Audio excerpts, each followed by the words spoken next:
debt really is about, honestly, the love and the care and the selflessness that was provided to me. Well, it's an obligation, right?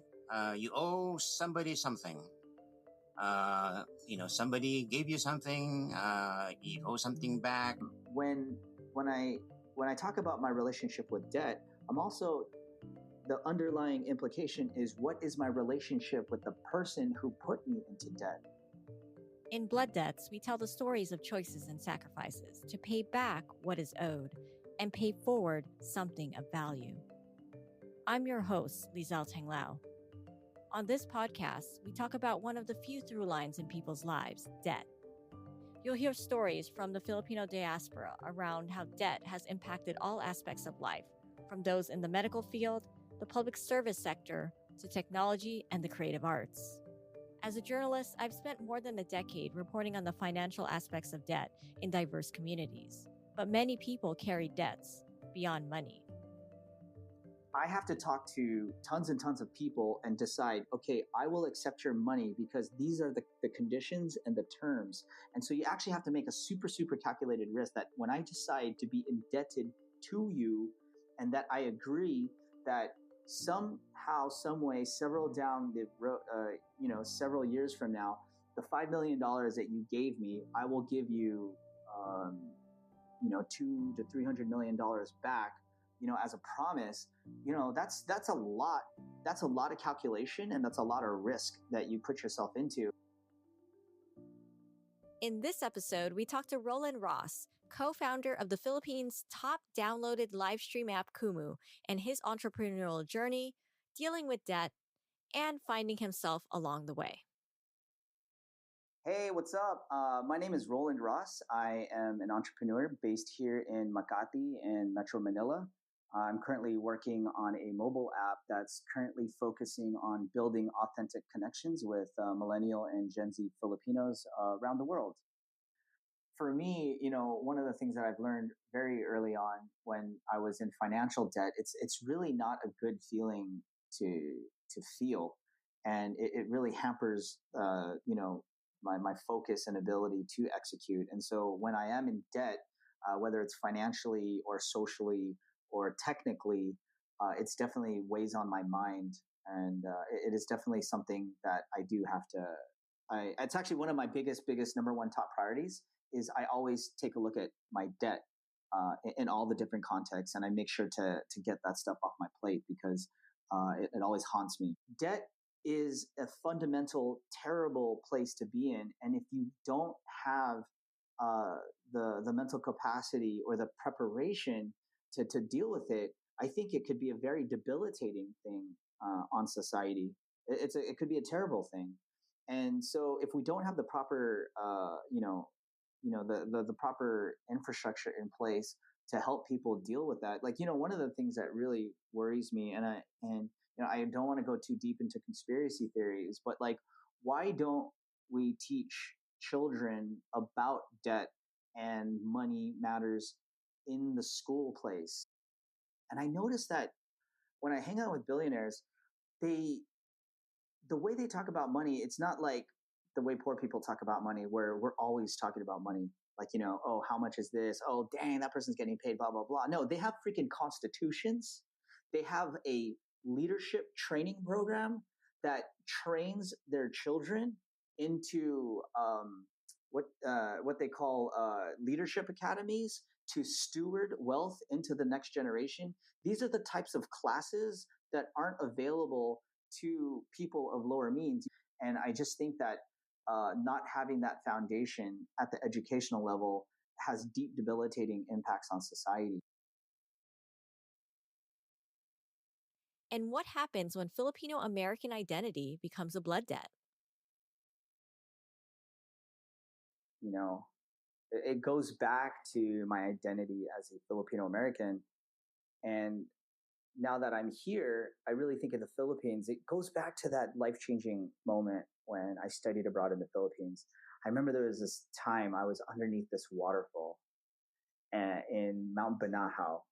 And We trekked up there for hours. And when I positioned myself under that waterfall and felt the cold water hit me after hours and hours of just hot, humid, sweaty hiking, where the shirt is just stuck to your chest and your pants feel uncomfortable because they're so sweaty and your socks are all gross. And I just cleansed myself underneath that waterfall.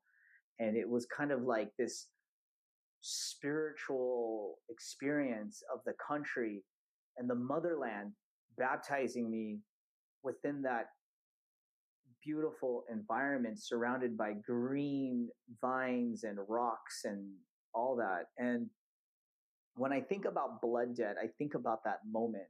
I think about that moment where I decided I may be Filipino American, but moving forward, I felt that the Filipino side of my Filipino American was really on fire. And really, it's funny that program. I talk about blood debt, and it was a life-changing study abroad program called Tagalog on Site. And that particular program, and why I'm thinking about that particular moment, was because for the previous 8 weeks, I was struggling with my Filipino American identity because we were confronting what it actually meant when Philippines and American, and that hyphen and that bridge, what does it mean when those two things attach? So we went to Clark Air Force Base and we saw the toxic waste contamination left behind by the US military and hug those babies who were impacted by the toxic waste contamination and the mothers who had cancer. I remember meeting these prostitutes who had 25 abortions, and hugging the babies, the forgotten Euro-Asian children, these beautiful children, who were half black, half American, and it was just beautiful seeing them, but just dealing with the implications of what it meant when Philippines and America just impacted. Going to Olongapo and visiting these shelters where these rescue missions to rescue children from sexual slavery and human trafficking and those types of things. And what was so crazy about that experience is just like I was really confronted with this whole concept of what it meant when you say the word, not just, oh yeah, I'm a Filipino American. No, what it actually meant when Philippines and America collide. What actually happens when those two things happen together? And so during this entire 8-week process, I think it was really beautiful for me to just be underneath that waterfall and realize, holy crap, this blood debt is really this whole, it's beyond just embracing that hyphen that bridges Filipino American. I personally took it as a mission to confront and take ownership of that bridge between those two terms. And to the point that, I walked away from everything and convinced 4 other crazy people to quit their jobs to move with me to the Philippines to start this company, which I think is just the first of many projects, and I think when I think about blood debt, I think about that particular debt of my own self being a child and a product of what it means to be both Filipino and American at the same time. And so it's really been a personal mission to take ownership of that identity and to literally die.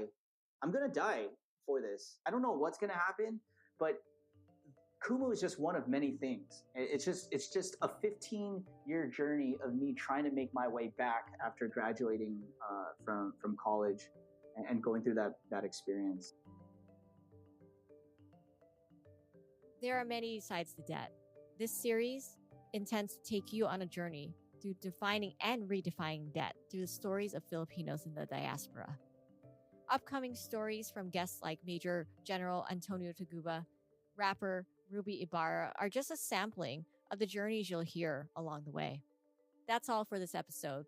Thank you for listening. To find out more about the series and upcoming episodes and resources, visit blooddebts.com. Follow us on Facebook, Twitter, and Instagram. Blood Debts is produced and hosted by me, Lizelle Tenglao. This series is a legacy project of the Filipino Young Leaders Program. Shout out to PhilPro Batch 8. This series is dedicated to all those who struggle to talk about uncomfortable issues, and for all those who ever felt overlooked. I see you, I hear you.